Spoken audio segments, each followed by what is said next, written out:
आणि बिनलाजासारखा आज अमित शहा महाराष्ट्रात येऊन शेतकऱ्यांचा मेळावा घेतात।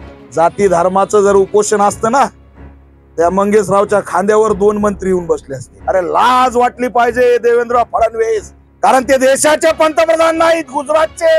अरे पण त्या धर्माची दिवाळी कशी साजरी करायची? 15 तारखेला तुम्ही कापूस घेतल्यावर त्या धर्माच्या खोट्या भानगडीत पडू नका, तर नेपाळ सारखी परिस्थिती महाराष्ट्रात झाल्याशिवाय राहणार। कुठे आहे जिल्हाधिकारी, कुठे आहे पालकमंत्री आणि कुठे आहे तल्ला आमदार? आमच्या राज्याचा मुख्यमंत्री ट्विट सुद्धा करू शकत नाही 2 शब्दाचं। उठा, आता पेटल्याशिवाय पर्याय नाही। ही आत्महत्या नाही तर या सरकारने केलेला मनुष्यवध असा असणार आमचा थेट या ठिकाणाहून आरोप आहे। काय दिलं तुम्ही त्याच्या कुटुंबाला? की मंगेश साबळे यांच्या या आंदोलनाने महाराष्ट्र खरबडून जागा झालाय। त्यांना आता निवडणुका आहेत म्हणून शेतकऱ्यांची गरज नाही। ठीक आहे, आमच्याकडे मीडिया आली नसेल तर शेतकरी पूर्णपणे उद्ध्वस्त झालेला आहे। लाज वाटली पाहिजे, शेतकऱ्यांचे मत घेतले। शेतकऱ्यांच्या कर्जमाफीसाठी एक लढाऊ सरपंच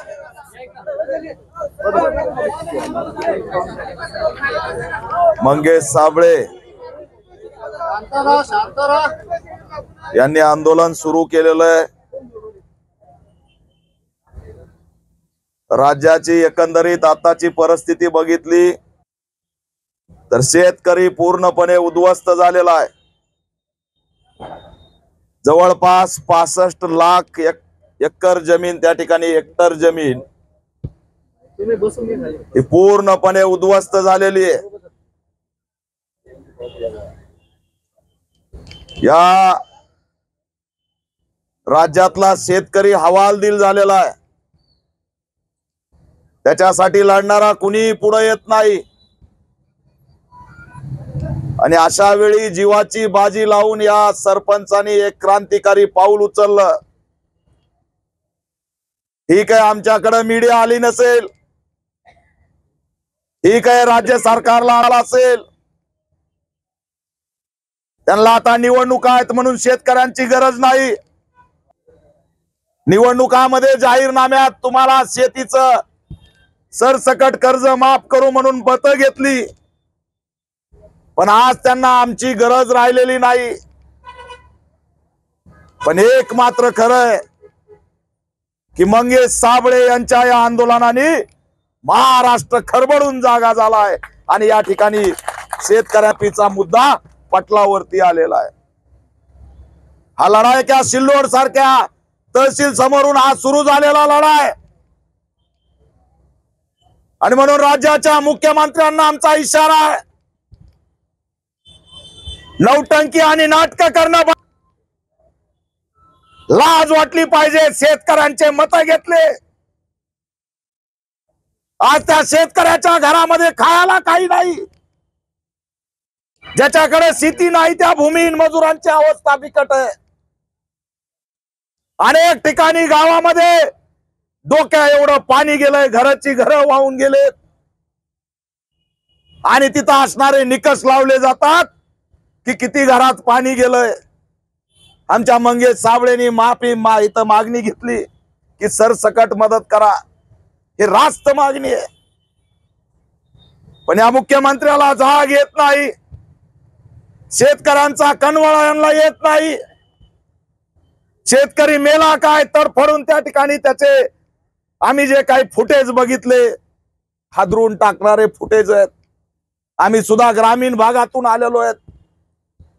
अरे त्या जनावर जसे वाहून जायचे आणि नदीच्या कडीला एखाद्या झाडा झुडपामध्ये चिटकून बसायचे, तसे शेतकरी आमचे गावकरी वाहून गेलेत नदीने। ते फोटो बघितला, त्या बाबळीच्या झाडाच्या याच्यामध्ये माणूस फुगून अडकलेला आहे। काय दिलं तुम्ही त्याच्या कुटुंबाला? 10,000 शेतकऱ्यांनी ती 2023 पासून आतापर्यंत आत्महत्या केली। किती? 10,000 शेतकरी। एकाही शेतकऱ्याला मोबदला दिला, त्याला मदत केलेली नाही। बँकेचा तगादा चालू आहे, त्या धाराशिव मध्ये त्या शेतकऱ्यांनी फाशी घेतली। अरे त्याच्या मुलीची मुलाखत बघा, काळीज असलेला माणूस रडल्याशिवाय राहणार नाही। त्या लेकराला काय कळतंय? ती म्हणती माझे पप्पा येतात आणि मला बोलून जातात, एवढं निरागस लेकरू आहे। फक्त माझे पप्पा एवढंच म्हणायचे, काळजी घ्या काळजी घ्या, आणि फाशी घेतली। ही फाशी घेतलेली नाही, हे शेतकरी मरत नाहीत, ही आत्महत्या नाही, तर या सरकारने केलेला मनुष्यवध असा असणार आमचा थेट या ठिकाणाहून आरोप आहे। मारलंय आमच्या शेतकऱ्यांना। हे कोण बँक आहेत वसुलीसाठी तगादा लावून आमच्या शेतकऱ्याला मारायला उठल्यात? आणि सांगतात काय दिवाळी नंतर मदत करू? सांगतात काय की आम्ही असणार यांना 3 महिने बँकेला सांगू की यांच्याकडे जाऊ नका? अरे लाज वाटली पाहिजे देवेंद्र फडणवीस, लाज वाटली पाहिजे। 3 महिने सांगतो की बँकेला वसुलीसाठी जाऊ नका, आणि 3 महिन्यांनी काय पुन्हा मारायचं फाशी घेऊन। आज आमच्या जमिनीस नुसतं पाणी नाही घुसलं, तर त्याच्या माती सहित ती शेती वाहून गेली। ती शेती नीट करायला आम्हाला 10 वर्ष लागतील। शेती आमची उद्ध्वस्त झाली। या अतिवृष्टी महाराष्ट्राचा प्रश्न नाही, तर राष्ट्रीय आपत्ती असं असणार सुद्धा जाहीर झालं पाहिजे। पण दुर्दैवाने गुजरातला पूर आला तर इमानातून पाणी करतात आमच्या देशाचे पंतप्रधान, कारण ते देशाचे पंतप्रधान नाहीत, गुजरातचे। पण महाराष्ट्रामध्ये एवढी मोठी अतिवृष्टी झाली, महापूर आला, लोक उद्ध्वस्त झाले, साधं ट्विट सुद्धा आमच्या या देशाच्या पंतप्रधानांनी केलेलं नाही। आणि बिनलाजासारखा आज अमित शहा महाराष्ट्रात येऊन शेतकऱ्यांचा मेळावा घेतात। कोणत्या तोंडाने तुम्ही शेतकऱ्यांचा मेळावा घेताय? अरे त्यांच्या मड्यावरती तुम्ही कोणते मेळावा घेताय? आमचे मडीचे मडे वाहून गेले, त्यांच्यावरती तुम्ही कोणते मेळावे घेताय? यांना काळीज नाही, हे निर्दयी झालेत, संवेदना राहिलेल्या नाहीत। यांना शेतकऱ्यांच्या व्यथा कळत नाहीत, शेतकऱ्यांचा धर्म कळत नाही। जाती धर्माचं जर उपोषण असतं ना, त्या मंगेशरावच्या खांद्यावर 2 मंत्री येऊन बसले असते का नसते? दंगलीचं आंदोलन पाहिजे, दंगलीचं भांडा, मग सगळं मिळेल। मग आम्ही येऊ, तिकडून काय येऊ, इकडून काय येऊ। दंगलीचं भांडण असेल तर तुम्हाला असणार आम्ही वाव देऊ, पण शेतकऱ्यांचा प्रश्न असेल तर तुमच्याकडे हुंगून सुद्धा बघणार नाही। रेक लढतोय मंगेश साबळे, काय वय त्याच? आई उशाला बसली 3 दिवसापासून, पत्नी बसली, लग्न आता झालंय। त्यांना स्वप्न नाहीत का? त्यांच्या कुटुंबाला जगणं नाही का? बापाला त्याने असणारं ट्रान्सपरंट केलेलं ते बघितलं, नाकामधून रक्त येतंय। माणूस या आमच्या तहसील समोर तडफडून मेल्यावर या सरकारला जाग येणार आहे का? आमच्या माणसाला भाषा लागल्यावर जाग येणार आहे का? अरे या शेतकऱ्याच्या व्यथा तुम्ही समजून घेत नाही, साधं विचारायला सुद्धा येत नाहीत। कुठे जिल्हाधिकारी, कुठे पालकमंत्री आणि कुठे इथला आमदार? तुम्ही प्रत्येक गोष्ट राजकारण म्हणून बघणार आहेत? लाज वाटते मला या सगळ्या प्रवृत्तीची, की अशा प्रवृत्ती आहेत की ज्यांना काळीजच नाहीये, माणसाच्या नाकातून रक्त येतंय, त्याचं असणारं सगळं ऑपरेशन दिसतंय व्हिडिओ मध्ये, आणि त्याला असणारं भेटायला सुद्धा कोणी येत नाही। पण लक्षात ठेवा, हा बंड सुरू झालेला आहे। मंगेश साबळेंच्या आंदोलनाने या मागणीकडे लक्ष वेधलेलं आहे। माझा जाहीर इशारा या सरकारला, तुमचे नाटक थांबवा। तुम्हाला वाटत असेल मंगेश साबळेला इथं तडपडून मरू देऊ, पण जर मंगेश साबळेच्या केसाला जरी धक्का लागला तर नेपाळ सारखी परिस्थिती महाराष्ट्रात झाल्याशिवाय राहणार नाही। शेतकऱ्यांचे लेकर जर चिडले तर तुमचं गावात फिरणं मुश्किल करून टाको।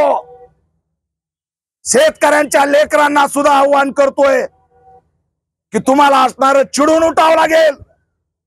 त्या धर्माच्या खोट्या भानगडीत पडू नका, त्या वादामध्ये पडू नका।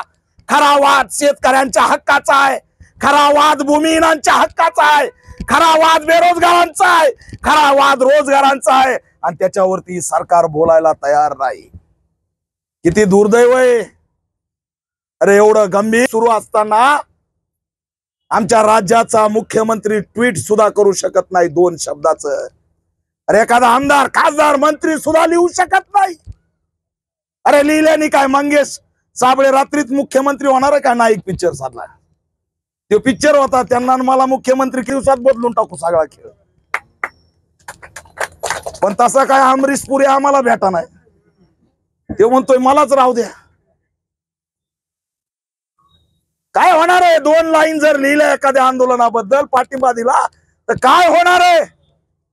पण आमच्या राज्याचे मुख्यमंत्री कबूतर खाण्यावर लिहितात, त्याच्यावर बोलतात. आमचा हाती नेला म्हणून करोडो लोक रस्त्यावर आले, पण माणसं सगळे वाहून गेले, घर सगळे बेचिराग झाले, सगळा शेतकरी उद्ध्वस्त झाला, त्याच्यावर मात्र कोणी बोलत नाही. जनावरांना महत्व आहे पण माणसांना महत्व नाही. भारतीय नागरिक म्हणून आमचे हक्क अधिकार हिसकावून घेतले जात आहेत. संविधानाने दिलेले हक्क हिसकावून घेतले जात आहेत. आमचा अधिकार दिला जात नाही, आणि मागण्या केल्या तर या ठिकाणी दडपशाही सुरू केली जाते. आज या आमच्या ढाण्या वाघाच्या जीवाला धोका निर्माण झालाय. राज्य सरकारला आव्हान आहे की का थट्टा चालवली तुम्ही आमची, का आमच्या आंदोलनावरती बहिष्कार टाकलाय? यांनी बहिष्कार टाकलाय शेतकऱ्यावर. मंगेश साबळेचं आंदोलन आहे आणि त्यांना भेट दिली नाही इतका मर्यादित हा विषय नाही. तर या सरकारने मंगेश साबळेवर नाही तर शेतकऱ्यांवरती बहिष्कार टाकलेला आहे, हा आमचा या ठिकाणी आरोप आहे. हे महत्वाचं आंदोलन आहे.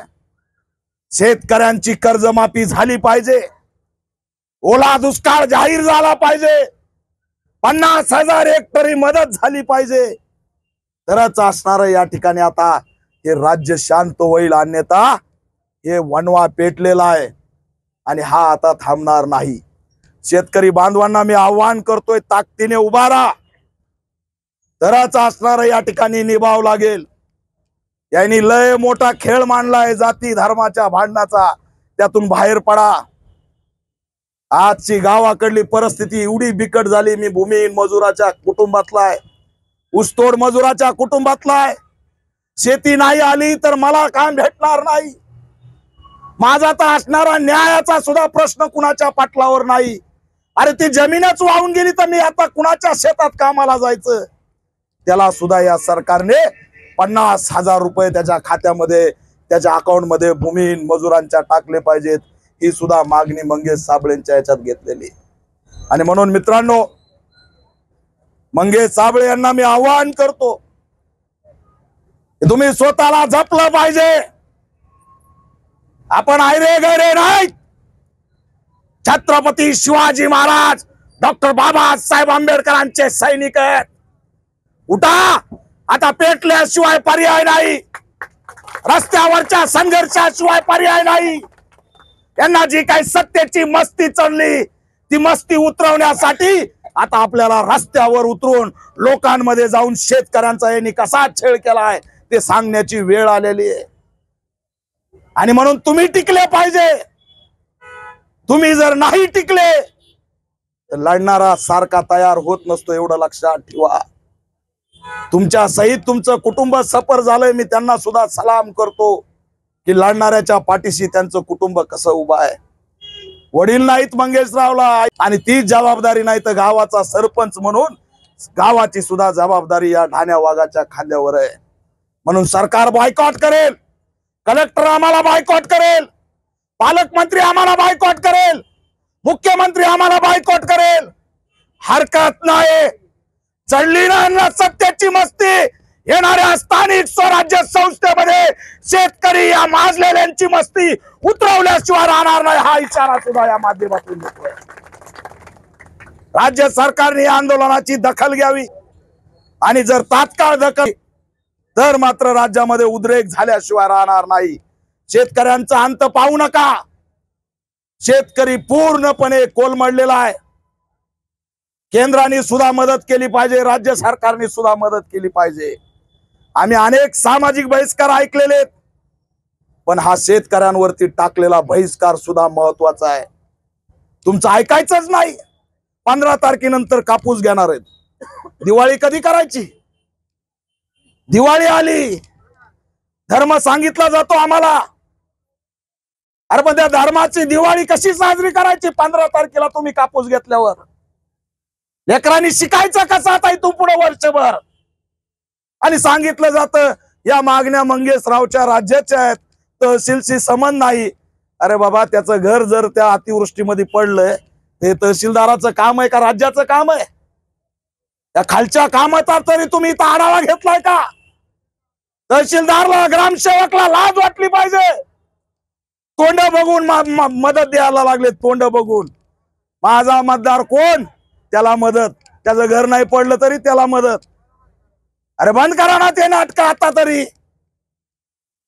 डायरेक्ट गाव घ्या, त्याच्या गावात जर पाणी घुसलं असेल, उमऱ्या सहित सरसकट उमरा, तहसीलदारांनी ती 5,000ची मदत केली पाहिजे, ही सुद्धा आमची या ठिकाणी मागणी आहे। आणि म्हणून मित्रांनो, मी लढणारा कार्यकर्ता मंगेशरावची ताकद वाढवायला इथं आलोय। हा मुद्दा राज्याचा व्हावा, हा माझा प्रामाणिक प्रयत्न आहे। मंगेश साबळे एक लढाऊ झाल शेतकऱ्यांचा नेता म्हणून समोर आलेला आहे, आणि मी त्यांना आव्हान करेल की सरकार आपल्या सारख्याला मारायला बसलंय, त्याला दया येणार नाही। पण आपल्याला जगायचंय, आपल्यासाठी नाही, इथल्या शेतकरी कष्टकऱ्यांसाठी जगायचंय, हे सुद्धा आव्हान या माध्यमातून करतो। आणि राज्य सरकारने तातडीने या सगळ्या आंदोलनाची दखल घेऊन त्यांना असणारं तात्काळ पत्र देऊन त्यांचं उपोषण मार्गी लावावं। त्यांच्या जीवितात जर काही झालं तर याला सर्वस्वी राज्य सरकार जबाबदार, ही सुद्धा आम्ही या ठिकाणी भूमिका जाहीर करून या आंदोलनाला ऑल इंडिया पॅंथर सेना जाहीर पाठिंबा दे सुद्धा मी या ठिकाणी जाहीर करतो आणि थांबतो। जय भीम, जय शिवराय। झुंजार जनता न्यूज, फक्त बातमीच नाही तर बातमीचा पाठलाग।